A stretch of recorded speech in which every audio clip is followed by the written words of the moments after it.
தவறாம வரணும். கோயிலுக்கு வாரது நீங்க கோயிலுக்கு வாரீங்க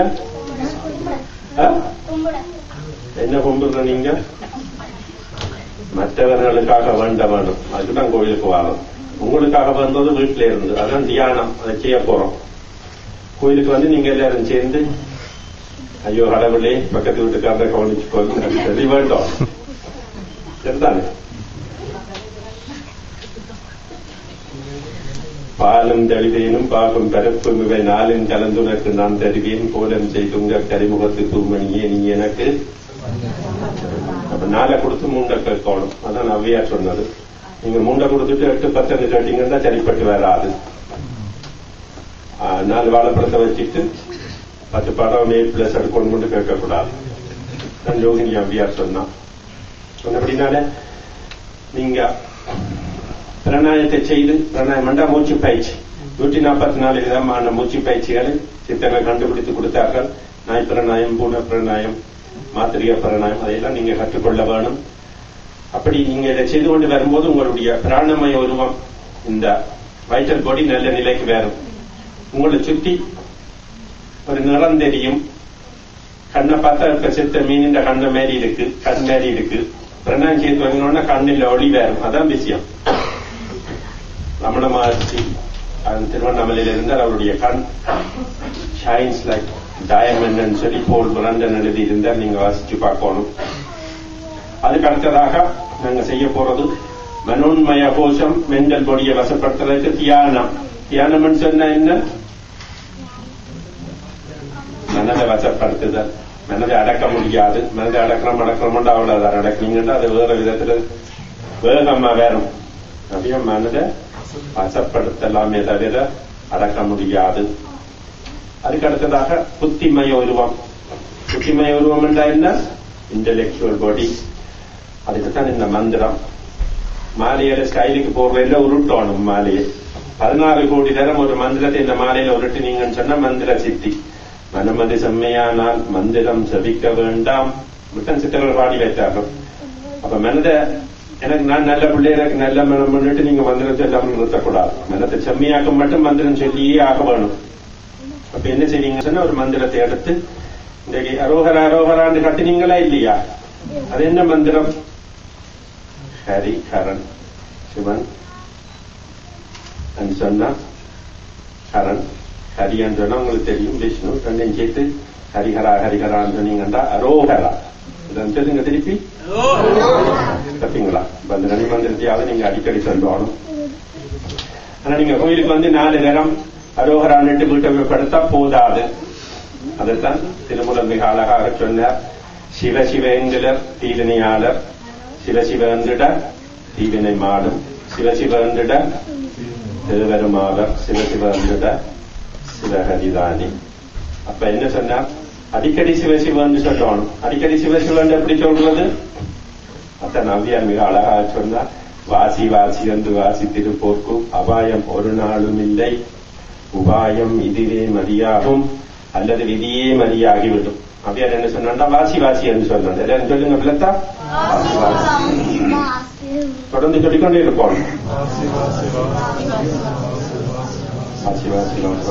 என்ன மாதிரி வருது? வாசியாதான் சொல்ற. மற்ற சித்தர் சொல்ற நாமப்பா சொன்னோம் என்று எண்ண வேண்டாம், நாதாக்கள் சொன்னதும் இதுதான் அப்பா. பாத்தீங்களா? இப்படி உங்களுக்கு சித்திரம் எல்லாம் நல்லா அழகா சொல்லி தந்து நீங்க வேற சின்ன பையனா இருக்கும்போது நல்லூருக்கு போய்க்க கடலை வாங்குவேன். கடலை வாங்கிட்டு ஒரு நாள் கடலை எப்படி கோன் மாதிரி சுருட்டி அதுக்குள்ள கடலையை போட்டு கொடுப்பாங்க. கடலையை சாப்பிட்டு அந்த கோன் குழாயை விரிச்சு பார்த்தா அதுல எழுதி இருக்கு போகருடைய பாட. பாத்தீங்களா என்ன பண்ணி இருக்கிறோம்னு சொல்லி. இதான் நாங்க செய்த அநியாயம். இப்ப இந்த நோவேல இந்த குளிர்க்க வந்து படுத்திருக்கோம். எல்லாரும் நீங்க எல்லாரும் உங்களுடைய உடம்பு நல்ல நிலையில இருக்கணும்னு சொன்னா 2 வருஷத்துல 2 தரம் ஓம் கல்வி அந்த சூடா இருக்கிற நாட்டுக்கு எப்படியும் போகணும். காசிலன்னு சொல்லி கொண்டிருக்க முடியாது. நீங்க குடிக்கிற காசை ஒரு பாக்ஸுக்கு போட்டு வச்சா வந்துடும் 1000 பாவம். சரிதானே? அப்ப சித்திரங்கள் என்ன சொன்னா ஒரு நேரம் சாப்பிடுறவன் யோகி. யோகியா இருக்கணும். அவ்வளவு நேரம் சாப்பிடணும். 2 நேரம் சாப்பிடுறவன் போகி. போகி என்றா மேன் ஆஃப் என்ஜாய்மெண்ட். 3 நேரம் சாப்பிடுறவன் ரோகி. ரோகி என்றா மேன் ஆஃப் டிசீஸ். 4 நேரம் சாப்பிட்றவன் மகா ரோகி. 3 நேரம் சாப்பிட்டு நான் இருக்கிற வீட்டுல ஈவினிங்ல வடை மோதகம் 2 பெருகுது. எல்லாத்தையும் சாப்பிட்டு உட்கார்ந்துருந்தீங்கன்னு சொன்னா டயபிட்டிஸ் மெலைட்டிஸ் அந்த வருத்தங்கள் வேறும். கடைசியாக நீங்க மந்திரங்களை சொல்லி இந்த புத்திமய உருவத்தை வசப்படுத்தி விட்டீங்கன்னா புத்தராக பரிணமிப்பீர்கள். அதான் விஷயம். அதான் புத்தர். அவருக்கு பேர் சித்தார்த்தர். புத்திமய உருவத்தை அவர் வசப்படுத்தினபடியினால அவருக்கு புத்தர் என்று பெயர். நல்லா விளங்குதோ?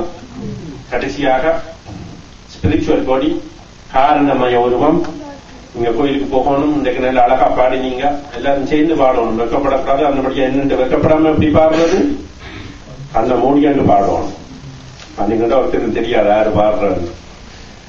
இன்றைக்கு சக்திக்கு பாடின மாதிரி நீங்க அழகா பாடி காரணமய உருவத்தை வசப்படுத்தி விட்டீங்கன்னு சொன்னா என்ன நடக்கும்? காரணமும் பூரணமும் கலந்து போகும். இந்த காரணமய உருவம் பூரணம் என்று சொல்ற கடவுளோட கலந்து போகும்.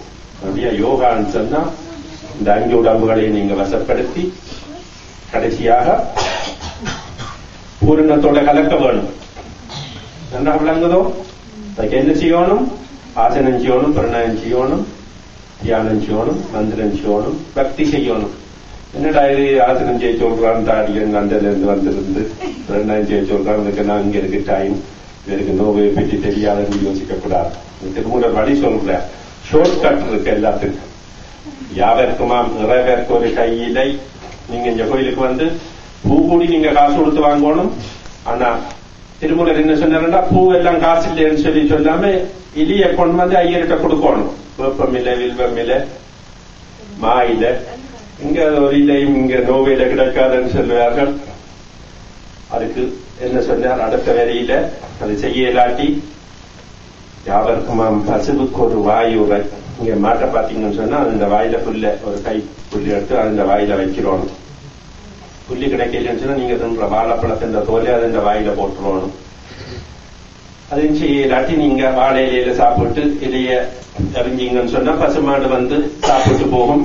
கடவுளுக்கு சந்தோஷம்.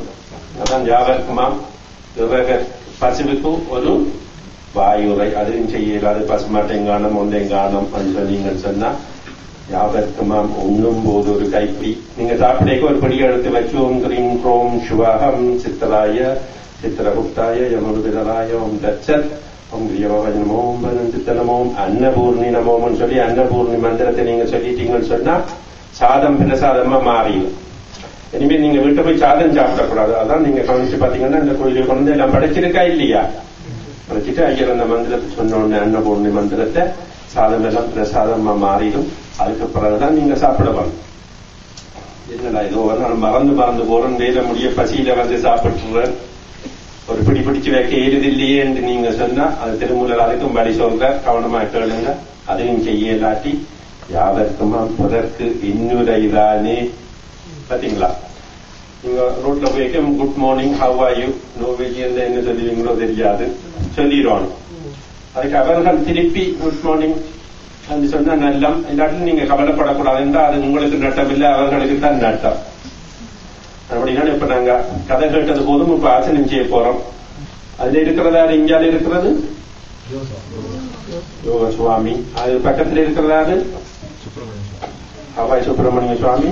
இந்தியாவுக்கு வெளியில மிகப்பெரிய கோயில கட்டினது யோக சுவாமியினுடைய சீடன் சுப்பிரமணிய சுவாமி. இப்ப நீங்க யோகசாமிட்ட போனீங்கன்னா என்ன செய்வார்? ஒரு கம்பவுண்டு வச்சிருப்பார், பெரிய தடி. நான் அவரை பார்த்தபடியும் உங்களுக்கு சொல்றோம். கிட்ட போனோன்னு அடிச்சு விரட்டுவார். இந்த நீங்க எல்லாம் போறது சாதகம் கேட்கறதுக்கு அவர்கிட்ட உண்மையா ஆன்மீகத்தை நாடி போனது 6 பேர். ஒன்று லோட் சோல்பரி அவருடைய பையன் அபய் சுப்பிரமணிய சுவாமி, ஜெர்மன் சுவாமி, ஆனக்குட்டி சுவாமி. அவர்கள் எல்லாம் பெரிய சித்தர்கள். யோக சுவாமியினுடைய குரு. அவருக்கு பேர் என்ன? செல்லப்பா சுவாமி. அவருக்கு விசத் பட்டம் கட்டினாதான் எங்களுக்கு வேலை. விசத் செல்லப்பன்னு சொல்லுவோம். நல்லூர் தேருக்கு பின்னாலே இருந்து யோக சாதனை செய்வார். அவருடைய குரு யாரு? கடை சுவாமி. நீங்க நாவல் உள்நாட்டால போனீங்கன்னா கடை சுவாமி லேன் ஒரு லேன் வேறும். அதுக்குள்ள போனீங்கன்னா அவருடைய சமாதி ஒரு கோயில் இருக்கு. சின்ன பையனா இருக்கேக்குல அந்த கோயிலுக்கு போறது வழக்கம், என்னுடைய தாயார் கொண்டு போறது. நீங்க இந்த பரம்பரையை சேர்ந்தவர்கள் யோகத்தை கைவிடக்கூடாது. கைவிட்டு விட்டீங்கன்னா ஒரு நாளைக்கு நோவையில அவர்கள்லாம் உங்களுக்கு யோகா காத்து தருவார்கள். அதான் ராமலிங்க சுவாமிகள் மிக அழகா சொன்னார், கடை வித்தேன் கொள்வார் இல்லை. இப்ப நாளைக்கு வாரத்துக்கு வேலை பள்ளிக்கூடம்னு சொல்றீங்களா இல்லையா? அதான் அப்பவும் நடந்தது. கடை விதித்தேன் கொள்வார் இல்லை. இப்ப கடையை விரிச்சு வச்சா ஒருத்தரும் வேற இல்லை. அப்போ நான் திருப்பி சொல்றேன், நாளைக்கு எல்லாரும் அவசியம் பெறணும். சனிக்கிழமை